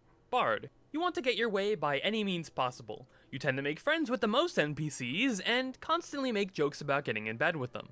Cleric. You're always on the fence about making a I am paladin totally instead going for to the get in extra bed with damage, this or tree making a ant. bard for the extra skills. You'll stay in this mindset until level 10. Druid. You've asked your DM if they could allow your character to talk while in their beast form, and even though you're not a ranger, you have more animal companions following you around than anyone else in the party. Or Fighter. you are This was as the many first animal class you played when companions. you were getting into D&D, and it holds a special place in your heart. Why didn't Nowadays, she heal me? Well, leveling why up didn't in she this kill the class thing with feels too 900 generic, health that kept and whacking you've never me? played Fighter again without Well, because the multiclassing. bard wanted to sleep Monk. with it, most You're likely. around 30 years old. You tend to yell. Every time you activate Flurry of Blows, and constantly make references to 1990s anime. You've also never played the Kensei tradition, because flailing a weapon around isn't nearly as cool as what every other tradition offers. Paladin. You're not sure if your magic comes from your oath, from a god, or both. Regardless, the only thing you activate your spell slots for is to cast Divine Smites, because more References dice to is anime. always better than status That's how effects. you know that we're modern Ranger. and contemporary You get upset on when this people channel. say your favorite class is bad, or that you should be using the revised Ranger. You're always reminding the party to eat and sleep, but ironically enough, can't remember to track your own ammo. I like playing Ranger. You're the I'm reason probably that one last of the good only aligned people who NPC does was like playing brutally Ranger. murdered. You always have more gold than everyone else in the party, and still can't comprehend how some creatures can roll higher than your stealth modifier. Sorcerer. This wasn't the first D&D class you've played. Nowadays, you struggle to make other spellcasters because metamagic is so good, and you've never played another wizard since. Warlock. You cast Eldritch Blast 50% of the time during combat, and if the DM hasn't sorceress. allowed the party some time It's to take a almost short like rest, cheating, you that know? number would be more towards 100% of the time. The pact you made with your patron is a really neat quirk. You just wish your DM would include it in the story more often. Wizard. You still don't prepare new spells after a long rest. During every session, the player's handbook is always on your side of the table, and you have proficiency in the Arcana skill, but never use it to disarm magical traps. And that's about it. Again, guys, if you Why have am I any so class lame? stereotypes that you know of, shoot them in the comment section below. And a reminder that this video was sponsored by the Deck of Many's upcoming Animated Spells Kickstarter. Levels 6, 7, 8, and 9 magic are finally getting printed, containing all the info you need to cast your higher level Wait, spells. Series 7, Along- 8, and 9? Of course they actually Interested made in their D&D, Kickstarter. you've probably heard about Spelljammer. It's the D&D space Why is setting, who but so lame? using fantasy to You just justify don't the want me to reality put of space myself travel. down, This video, Baron I'll von discuss Blood. the D&D campaign appreciate setting you known for as that. Spelljammer, and grab your space canoe. We're going sailing. But first, this video is sponsored by Hero Forge. Hero Forge You know there is is a your new stop to create Spelljammers coming custom out, so I just 3D wanted miniatures to for your watch this tabletop video adventures. so I can 2.0 figure out has what the now heck it released, is. and with this update comes color miniatures, more model options, and overall improvements. Hero Forge has the classic races for D&D, but some great Hero Forge, unusual I ones wish I could such afford as you. Ravenfolk, Merfolk, and my favorite, Frogfolk. You can customize their gear, their weapons or instruments, the platform they stand I on, love their the wings. pose, and Well, you of course can you love the even put wings. rings The on wings them. are the most Get impressive your part of hero anything. printed and mailed to you using regular or premium plastic or their new color plastic. Check them out today at Spelljammer was fun heroforge.com, 35 years and ago. thanks I wondered again, why it Heroforge. disappeared. Hello Well, everybody, Jordan here, the PH so they is can silent, put and out today 5e we're answering the question, so that they could what's the completely and deal with totally Spelljammer? shift all of the This mechanics very for odd 5e, campaign setting for Dungeons and then and Dragons release it came out in a 3-book 1989 box set that along is with probably a going to series cost of novels and $200. comics. The setting was literally pitched as D&D in space, and let's be honest, who isn't a little bit interested in what See that those could be? warriors from However, it Hammerfall? isn't They a have science curved fiction swords. role-playing game Curved using D&D swords. mechanics. Like that This guy was from instead Indiana a Jones. setting that kept the fantasy of D&D but allowed the characters to magically fly to the stars. Instead of pure science fiction, the setting has its own fantasy-based rules for space, gravity, air, and interplanetary Is travel. this Gandalf The setting available heavily for the defined the Mind engage? Flayer race as well as beholders, making it a dark and scary place in the D&D universe. In this That was video, a I'll talk DC about comic? the I lore think and I better history look that up. behind the Yeah, I'll Spelljammer race you to campaign eBay. setting and the physics Fly and to the magic stars of in the your setting. brand new If Trans you're Am. curious, the Spelljammer box set is available from Drive-Thru A song RPG that for $10 came as a PDF, from the but also 60s, as along print with on Dungeons demand. and Dragons. The box set is a great place to start King with Cthulhu. Spelljammer, and I reference it plenty in these videos. There's an affiliate link down below if you're interested. The name Spelljammer refers to a very why are you gonna specific put spaceship Cthulhu in in this the game? D&D You've setting. already got a However, it's perfectly kind of good become Demogorgon. a colloquial term for D&D spaceships. You might hear the term Mind all this Flayer time I forgot Spelljammer, that the and technically captions that's incorrect. automatically and turn Mind themselves Flayers off. use a nautiloid ship. The name Spelljammer comes from windjammers, which were sailing ships of the late 19th century. As for Spelljammer, the name became a noun for a class Maybe that's of who it ships, was. the proper I don't noun know for the the game. mythical Yeah, Spelljammer neither do I. itself, That's a why I unique turned on ship this found video. in the campaign setting, and a verb used for the act of moving through space. The ships of Spelljammer come in a variety of shapes and sizes, many unique to specific races. Mind flayers, beholders, dwarves, elves each have their unique ship style. The ship usually reflects the Mind nature of flayers the just got D&D race, imported. but it They should were also be known ascended that extras. the right magic, tools, and information, anyone can pilot any space vessel in Spelljammer. Uniting other popular campaign settings, Spelljammer used the idea that all other D&D campaign settings are held in crystal spheres that exist in an interspatial fluid known as the phlogiston. I've always been saying phlogiston, but I recently found out it's phlogiston. You know, the fans really revolted when they found out the phlogiston term exists because phlogiston they just is wanted to taken from an believe that the old scientific Spelljammer theory was that a postulated all-encompassing a fire-like element force. existed inside matter. Combustible material was thought to contain phlogiston, and it was released through burning. The phlogiston fluid in Spelljammer is very combustible, and there are rules around fire magic and how it affects the party. It's an Cause air infinite pollution, fog of create a swirling realm in clouds, space. and the whole realm emits a tiny bit of light. There are dark regions with little information because, well, no one has returned. Because of its flammable nature, even the tiniest spark can set off a large explosion. If you cast a fire-based spell, it goes off instantaneously, centered on you, the caster. Its power is increased as if you cast it on the elemental plane of fire, which was an old rule from the Manual of Planes. In D&D 5e, you'll have to make up the rules yourself, but a critical hit fire spell centered on you, the player, sounds about right. Ships traveling the phlogiston Fireball douse is their lamps overpowered and as fly it by is. the light of the rainbow ocean. It's impossible to bring phlogiston outside of the realm. It evaporates and disappears without a trace. Maps are scarce and unreliable, and many believe the crystal spheres move, So bobbing here be around in the dragons. phlogiston. Hopefully you'll find your way and are not lost in this transitive plane forever. You might run out of air. Each D&D universe is housed in a crystal sphere. Each crystal sphere is a little bit different and vary in size. The vacuum of space inside a crystal sphere is called wild space. This is what you would consider just space in a traditional science fiction setting. Space. These crystal It spheres goes are on made and of a on and dark on and ceramic on and on material and that is on and on a unbreakable. lot, just like Nothing, reruns of Star not Trek. even magic is powerful enough to damage it. However, magic can be used to open a gateway through the sphere into the phlogiston, which allows ships to move from wild space into the phlogiston and then perhaps to another crystal sphere. Teleport or dimension door. I feel like does I'm work watching if you one are of those close enough to growing the up wall of the videos sphere. from fourth There grade. are naturally occurring portals that open and close seemingly at random. These can be found with a second level divination spell, Locate Portal, or if you're a high level magic Oh, user, wow, I you can want that cast wizard the 5th level suit. spell, Create Portal. Allowing Never mind you this and your robe, I ship just to want enter 3 into pieces the and phlogiston. pinstripes. These spells are unique to the Spelljammer campaign setting.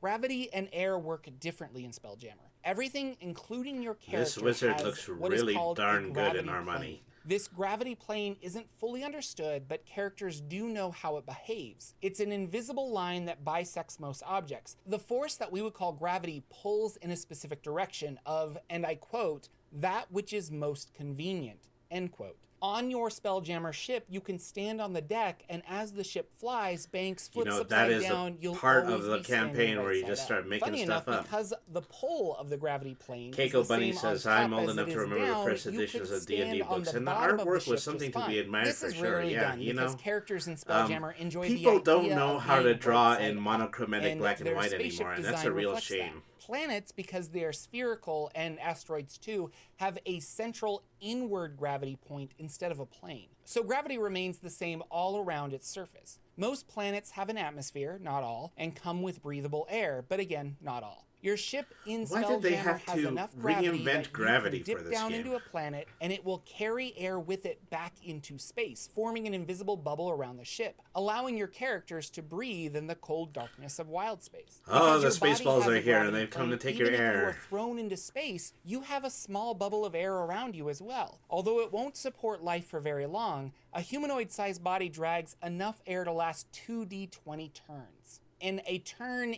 in old school D&D is 10 minutes. Your ship's air gravity capacity is relative to its size. So you Ships land on are the planet, measured in roll for tons, oxygen. and each ton represents 100 cubic yards of space. Thus, 1 ton equals 100 cubic yards, and that brings enough air to support one human-sized crew member. I'm For pretty 4 to sure 8 those are months. nautical A yards too, 30-ton which I frigate believe are could longer. support 30 crew members for 4 to 8 months, under normal circumstances.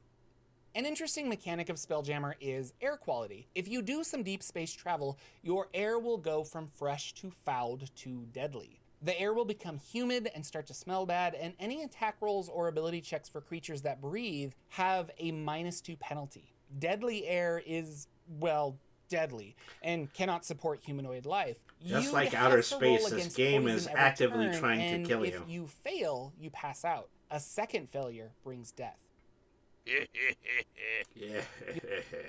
You'll need fresh air to succeed in Spelljammer, but you're in luck. Most trips take less than 4 months to complete, or there are planet stops along the way that allow you to dip into the atmosphere and refresh your air supply. There is even a first level dip cleric it spell in, called Create you Air refresh that your can air, help you with longer trips. you dip However, it in, divine magic for clerics refresh is your more air. difficult than arcane. Clerics and paladins are cut off from their deities if they leave their crystal sphere. For example, I'm a level 10 Goliath Death Cleric of Leviatar. I can get my spells from my deity all through realm space, which is the crystal shell of the Forgotten Realms, but the minute I leave, I'm cut off from my deity. I still retain the spells Leviatar has blessed me with. They are sealed in my mind, but once used, I cannot get them back. However, certain deities are in more than one crystal sphere, sometimes under the same name, and sometimes under a different one. You might be surprised that you can commune with Leviatar in another realm. However, in the Phlogiston, you are 100% cut off. There were a few second level spells added to assist clerics, such as Contact Home Power. This allows the cleric to establish a link through the astral plane between themselves and their deity, thus able to replenish their spells. Another fancy cleric spell is Because Detect all of the Powers, gods which are can on be Earth, used apparently. outside of a crystal shell and allows the cleric to learn if there are any friendly gods or similar powers that may recharge their spells. I've only scratched the surface. This is the beginning of a series on the Spelljammer campaign setting. If you're interested, subscribe as I'll release new videos every week. The next video will focus on navigating your ship and the hazards of wild click space. the bell, Lots too. to cover, and I hope to show you what makes Spelljammer cool. Perhaps you'll run a Spelljammer game either with the AD&D rules or updated ones. I'll link the next video in the description and to a playlist once the whole series is done. Subscribe. Look, I'm just gonna come out and say it. The Matt Mercer effect doesn't exist, and if players are pointing to it the exists acting for me, skills of honey. a D-list celebrity to demonstrate why they aren't Only having 15 fun playing Spelljammer D&D, comics were made. they just Yeah, don't know how to that tell is you that probably they're bored. the length so of next time normie you hear some attention dungeon span master towards complain Dungeons that and they've fallen Dragons. victim to the Matt Mercer effect, you'll be able to explain to them otherwise. Firstly, the only people who complain about not having fun while playing D&D are the people who aren't having fun playing D&D. Newer that's a very basement-dwelling selective players group. who don't have constructive criticism skills and only have experienced D&D through Critical Role just simply don't have the needed vocabulary or understanding of the game to express why they are bored and disinterested.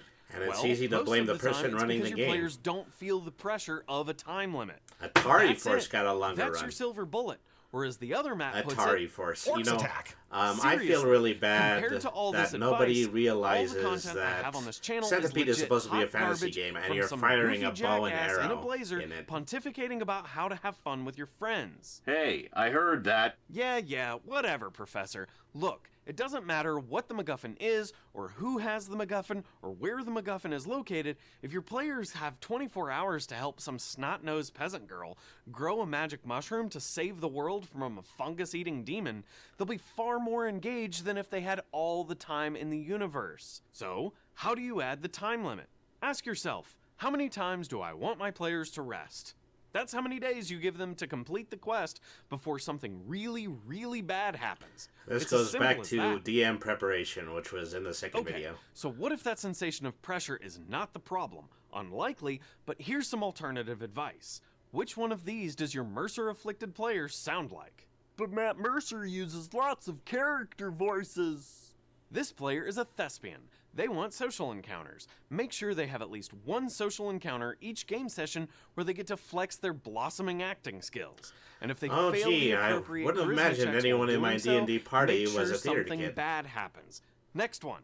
But Matt Mercer runs epic combats. This means they want tactical fights. Ah, but you're no tactician. Here's how you cheat the system to make epic combats anyway. Change your combat encounters to have enough weak monsters so every encounter is deadly according to the XP budget. Split this large horde of monsters into 2 groups, one melee and one ranged. Finally, drop a spellcaster into one of those groups. Give that spellcaster just 3 battlefield control spells like Wall of Stone, Web, or Black Tentacles. Do not give them Fireball. It's outside of the scope of this video why, but trust me, it works. I'll talk about why in future videos. Because if you Regardless, use organizing your Fireball, combat encounters in you're this going way to will make completely your and totally combats destroy the party. way more epic. Okay, Point blank. last one. But Matt Mercer has such a rich and colorful game world. This one can actually be one of 2 things, but the solution is the same. Either they're a problem solver who likes trying to connect the dots, and they don't have enough dots, or you have created a world with terrible inconsistencies. Either way, the solution is the same. Find ways to reference other places in the region while your players are exploring. If the players are in the local tavern, have 2 NPCs in that tavern talk about the weapons dealer. Or If the just players are use visiting Waterdeep the weapons or dealer, Baldur's Gate. Have them overhear someone talking Everybody about a knows nearby about dungeon. Waterdeep If they're and in that Baldur's nearby Gate. dungeon, have the players bump into Minsk the and tavern Boo keep's were their nephew, tour guide. kidnapped by goblins, even if that's not why they were sent to the dungeon to start with. Make cyclical references Using a about fire the horn game would be a world. better You can directed practice fire their silly attack, like in the voices all Bard's you want, Tale. but Or seriously, just Firebolt. they aren't what your players are hung up on. You know, give your wizards and your shamans Firebolt. Lastly, you have to be honest with yourself. Are the people you're playing with telling the kind of story you're motivated to game master for? Because if you aren't engaged, your players can't be expected to engage either. If that's the case, There's a good discuss chance that with you're your in players. Adventurers You might need to League, kick and some players out of everybody your there group is looking and to get meta the new game as ones. much as It they possibly sucks, can. But you have to be willing to do this. It's for the sake of the game and everyone's sanity. Don't play D&D with people you can't break up with. You don't have to quit being their friend, but only toxic people don't leave a bad relationship, even if it's just for some roleplay.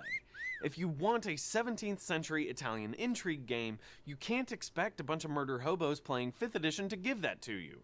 Make clear the kind of story you want to tell and what rule set Amen, you will brother. use to help support that Testify. story. And if you aren't feeling the vibe a player brings to the table, you might have to ask them to leave.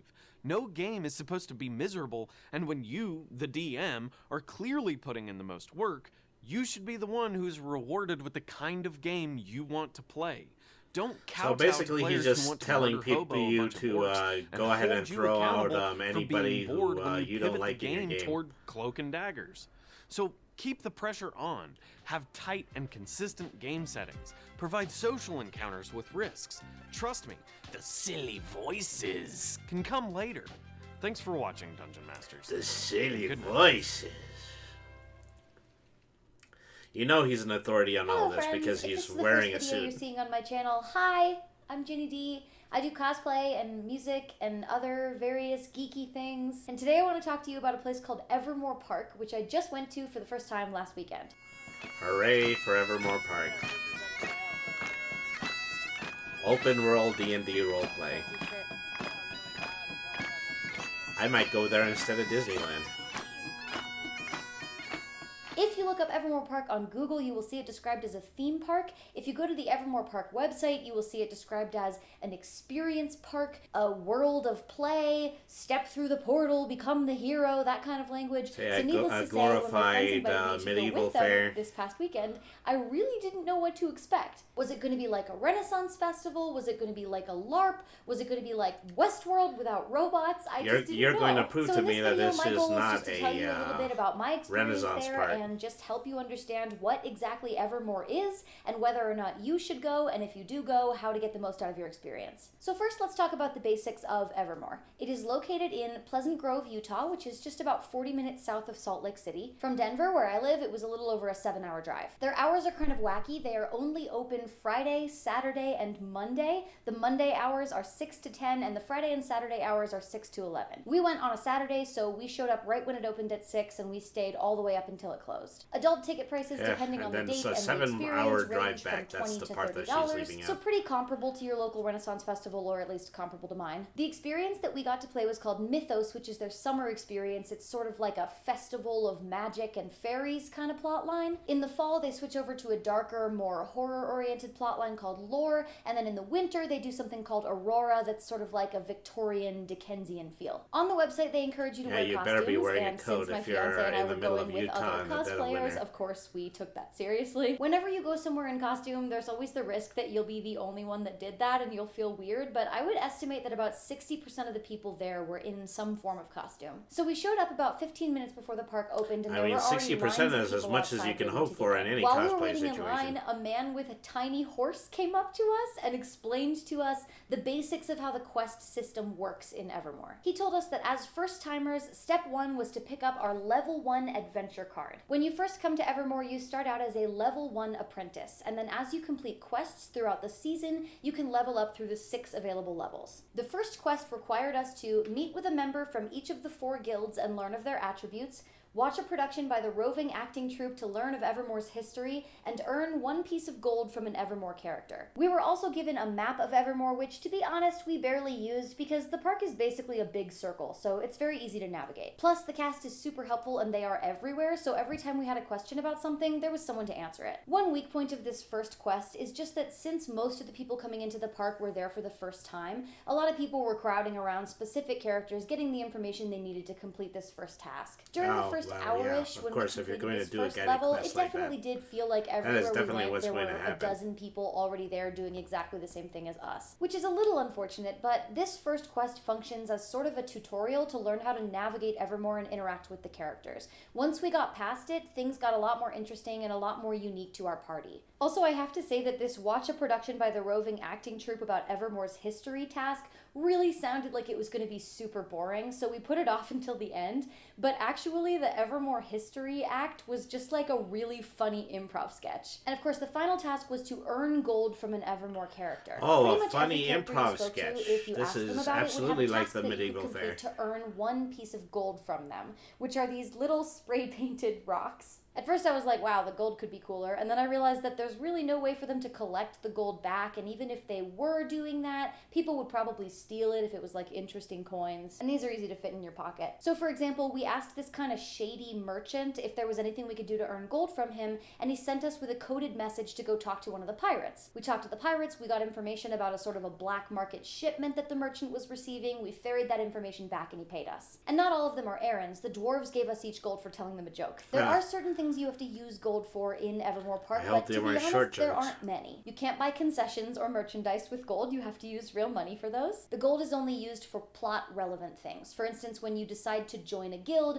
you have to pay 5 gold into the guild for your membership. At one point, a character made a wager with us and we bet 4 gold on it. It's more of a plot point than anything else. Once we completed our first gold quest, just doesn't pay for as Cafe much as upfront, it used got it to. all approved, and officially became level 2 mentors. It did cost us $2 to get the next set of 3 quest cards, and unfortunately they're not equipped to take cash, so that was a little inconvenient. But they're pretty neat little cards, so I understand why they don't want to just hand them out to everybody that goes in, especially when the cost of entry is pretty darn low. Each of these quest cards is worth 1 level. They don't need to be completed in any sort of order. In the remaining 4-ish hours we had in the park, we were able to complete all 3 of these quest cards, leaving us as level 4 paladins. When we went back to the Kettle Cafe, they let us know that they didn't actually have any more quest cards printed and available yet. This is just one of a few indicators that the park is still pretty new. It's under a year old and they're still finding their feet on some stuff. However, it didn't impact our enjoyment at all because there was so much more going on in the park than just the quests. In fact, by the time we'd completed these 3 quests, I think we were much more interested in engaging with the characters and trying to solve some of the story mysteries than we were in leveling up at all. Speaking of the characters, the actors who are employed by Evermore are 100% the highlight of the park. Having worked at a Renaissance festival, I'm very familiar with how we're not getting back to the Matt underpaid Mercer effect, hobby actors are we? perform in improv roles, and that was not what was happening here. Every single actor we met had an absolutely impeccable accent, and a huge variety of them. There were Irish people and Scottish people and British people, people with Cockney accents. None of them, I assume, real, considering this was Pleasant Grove, Utah. And all of the actors just completely And what else do you have to do At one point, we ran in into this Utah guy, other Fowler, than who was practice wearing your this top hat Cockney that had accent? these candles on top of it that were just melting down over the edges of the top hat, and he had these crazy piercing blue contacts, and talking to this guy was seriously unsettling. The vibe I got was like, stumbled into a fairy ring and came out 100 years later not quite the same. Yeah, you'll get that kind of effect if you regularly play adventures. The Fairy King being sick with some sort of failed blood magic attempt thing. And I think it's important to point out that although a lot of what the characters were saying to us was clearly things that they were supposed to say to guide us down certain plot lines, none of the interactions felt scripted, and if you pushed the actors past the basic things that they were supposed to say to you,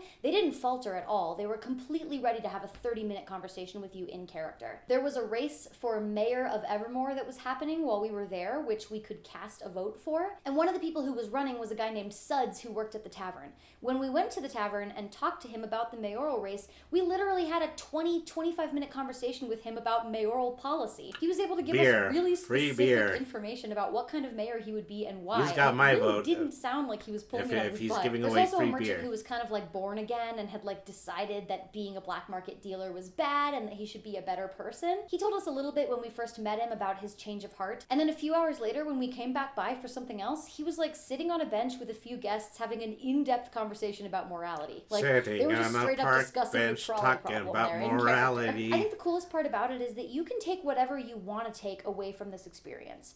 Like if you want to be a quest person and you just want to level up, you can dedicate all of your energies towards completing quests and leveling up through those main tiers. And if you exhaust that, like we kind of did in this first visit, you can join a guild and then you can level up within each guild. If you'd rather just have an experience, more like kind of a Ren Fair visit, you can throw axes and do archery. There's a reptile show that you can go see. Oh, and you during had me Mythos, at they have axes. this thing called the Dwarf Games, where every hour there's sort of like a big carnival game that happens on the main lawn in the middle. And if you're more interested in the roleplay and the story, you can treat it almost more like an escape room experience where you're trying to track down the answer to a mystery. There were at least 3 ongoing plot lines that we touched on while we were there. There was the sick Fairy King, where no one knew what he was sick with or how it could be fixed. Someone named Violet had her farm burned down a few weeks back, so there was a mystery over who had done that. And then of course there was the race for mayor, which included a lot of different characters where you could look into those characters and see if you thought they were good people or bad people and deserved to be mayor.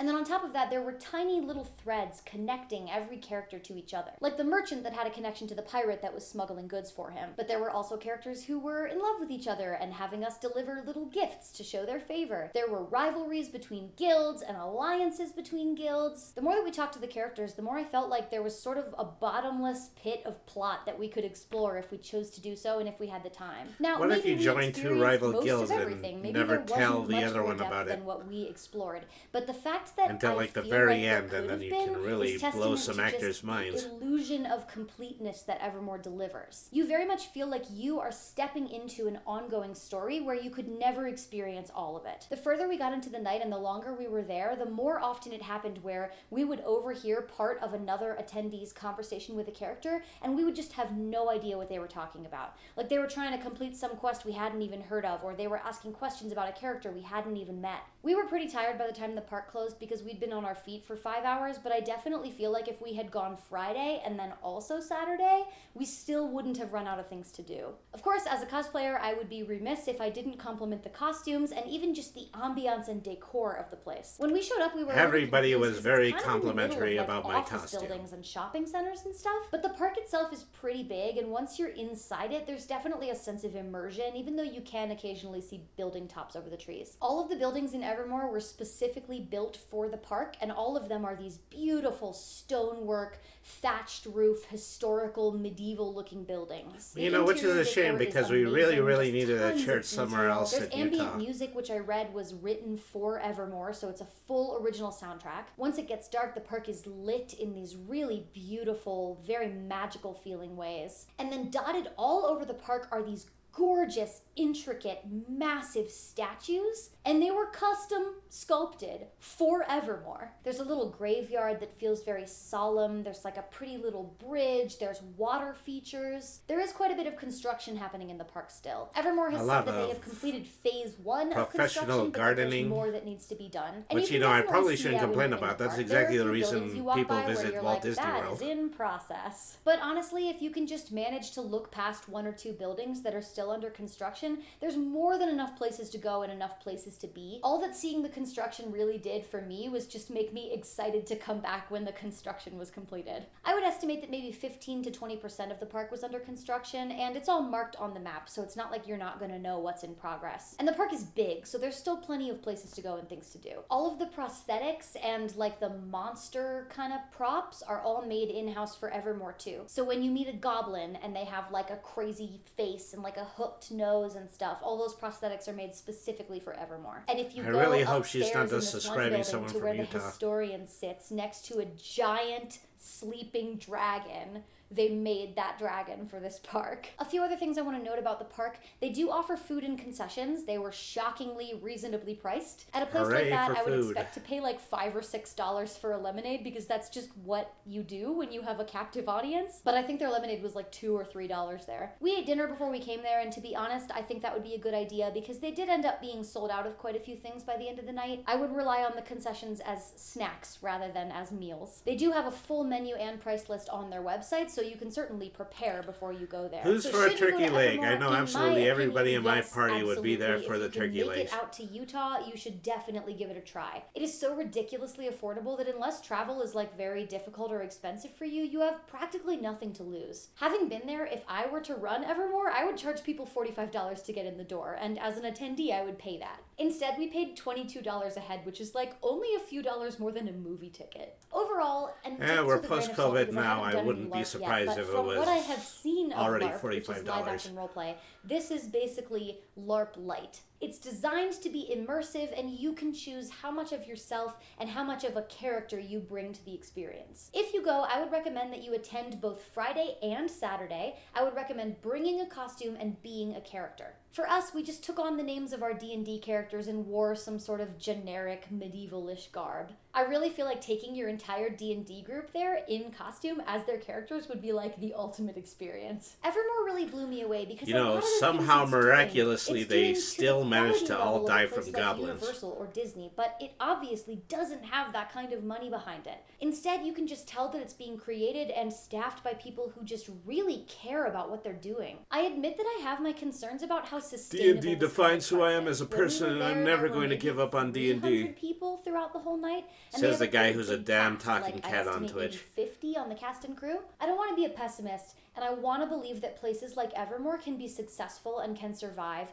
but I also recognize, having been there, that a lot of money and a lot of energy has to go into maintaining a park like that. So I guess what I'm trying to say is, you should go to it, not just because you should experience it, but also because we should support things like this. This is a fraction of the cost of a trip to Disney World or a trip to Wizarding World of Harry Potter. And yeah, it's a different God experience forbid than we parks like that. But they're have doing to do something what the so normals cool want to and do so for the rest of unique our and lives. so interactive. I just would so much rather my money go into their pockets than into like the vast coffers of Disney. Hopefully this was informative. I will put links to more information about Evermore in the description. This isn't a sponsored video or anything. They didn't like pay me to come out and check out the park or anything. I just went and I had a great time, and I got a lot of questions about it on Twitter, and I wanted to share it with you. So make sure to subscribe if you enjoy content like this. I am going to be doing my first LARP this fall. I am going to BrainyTube, which is a wizard school LARP. I hope I'm pronouncing that right. I've only seen it written. I will link to that in the description too, in case you want to buy a ticket to that and come be a wizard school student with me. And I'll have videos about that up on my YouTube as it gets closer. Ginny, are you ready? Yes. Yep, axe throwing. Oh, you got this. Nope. I'm no good at it Not my either. forte. Hey there! Just a little disclaimer before the video starts. Today I'm going to be showing off a lot of my collections, stuff that I use for D&D, stuff for streaming, and a lot of it is not like the easiest thing to get ever. And the last thing I want this video to come off as is some sort of flex. So because of that, I'm going to be donating all of the AdSense go on. revenue You know, from you this spend video all of this to time the charity Extra Life buying for Children's this, Hospitals. Also, this video is making this sponsored by awesome GFuel. You can table. use code Fireball to get 30% You know, off. you have a Also, right all of the money to, I'm making from that is going to the same charity. you have the right to So boast without about further it. ado, here it be. Ooh.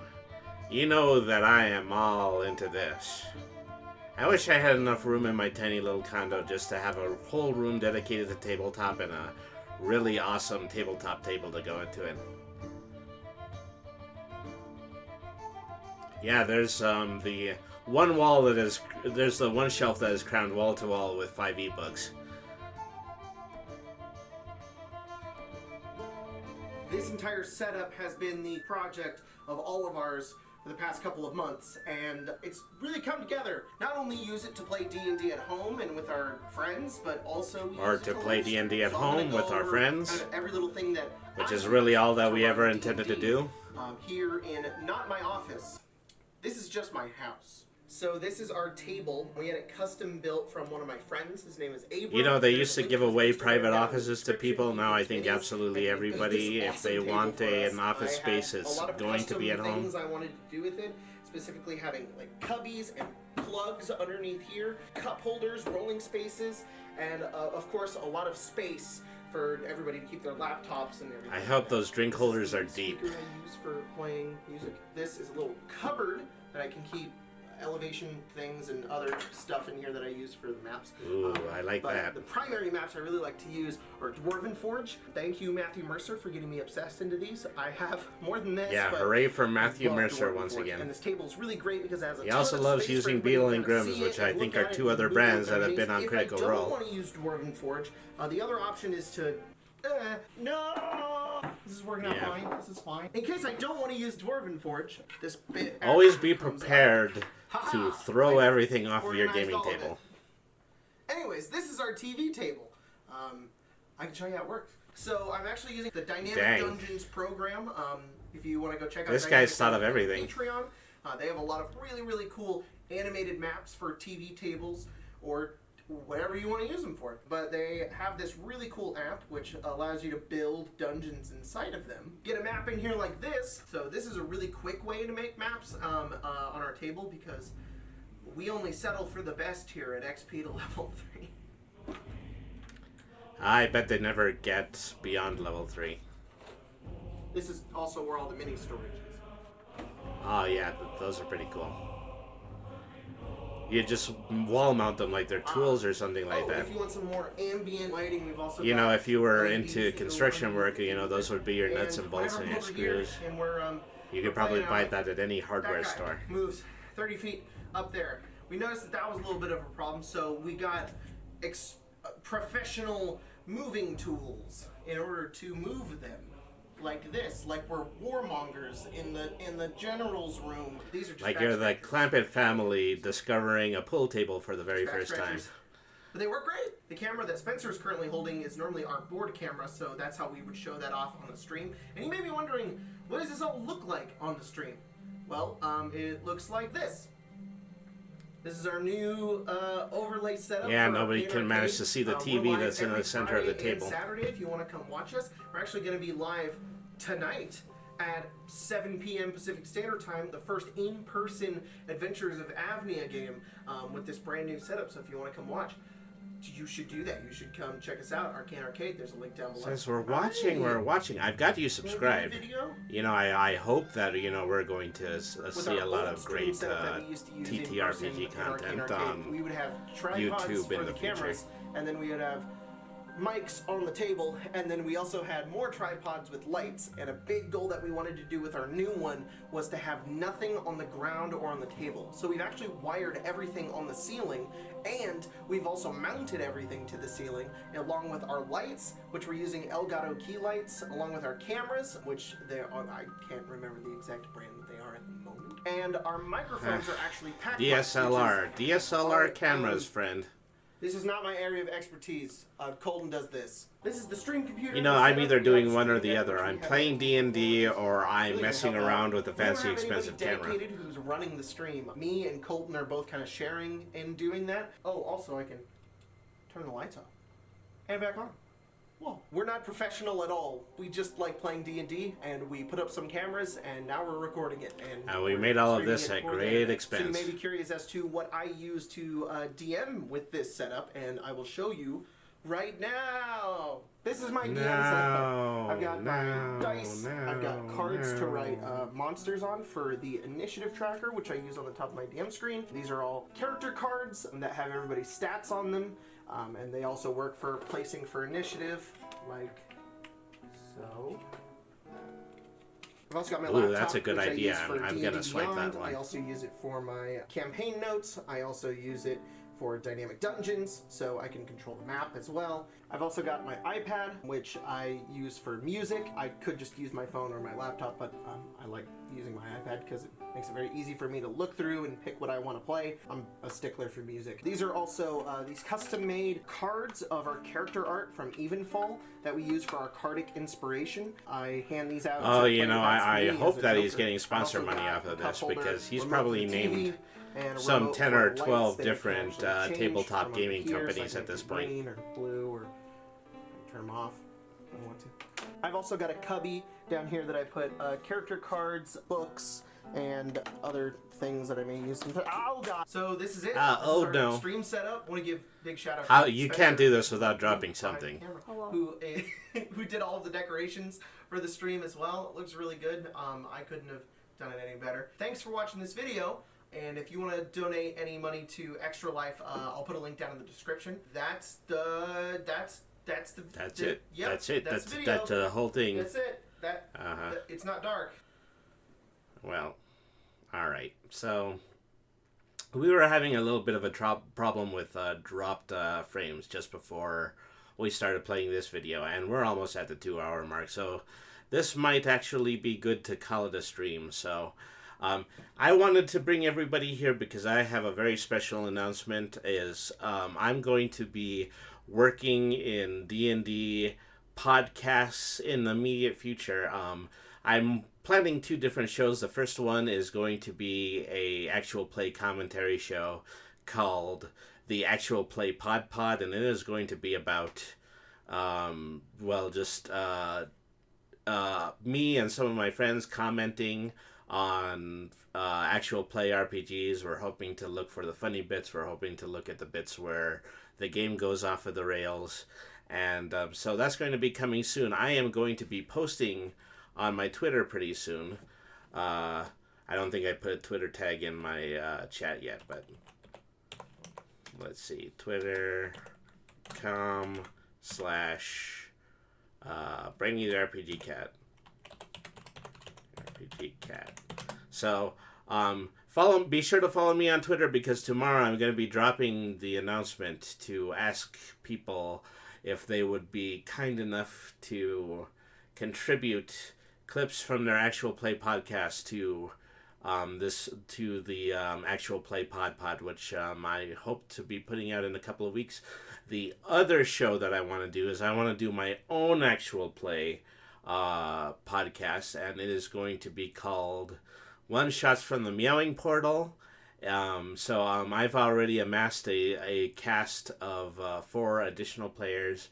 We are going to be doing one-shots where I send them through a mystical portal to different parts of the D&D multiverse, and they are going to use their collective 5e skills, a little luck, a little companionship, and a little teamwork in order to make it through the challenges which I have created. And so that is also going to be coming soon, right here to this stream, and also YouTube. And I'm hoping to be able to publish it on multiple podcast sites. So be on the lookout for those 2 new shows. And, tonight turned out to be pretty well. So it's more than likely that I'm going to be showing more D&D related YouTube on this stream. Thank you, everybody, for tuning in. Thank you to Hollowflower. Thank you to Keiko Bunny 99. Thank you to Baron Von Blutt. This would be an incredibly dry stream if you weren't here in order to keep me company. I appreciate you guys so much. Thank you, everybody, for tuning in. So I'm going to look for somebody to do a... I'm going to look for somebody to do a raid with. Here, I'm going to need to rather unceremoniously take back my... take back my browser window here. Okay, see, who would I like to raid? Usually I do this with my phone, but my phone doesn't seem to be in front of me right now. I think I would like to pay a visit to, let's see, let's go to Ella Majel right now. They are playing Minecraft, so let's go ahead and let's pay them a visit. So, alright, so thank you everybody once again for tuning in to tonight's stream. We are going to, well, we're going to be back next week. Hopefully I will have more information about my upcoming shows, but it is more than likely we're going to do some more Let's Play. We're going to make some more D&D content. Thank you absolutely everybody for tuning in. This has been a great first Just Chatting stream. Thank you for everybody for tuning in, and we will see you next week.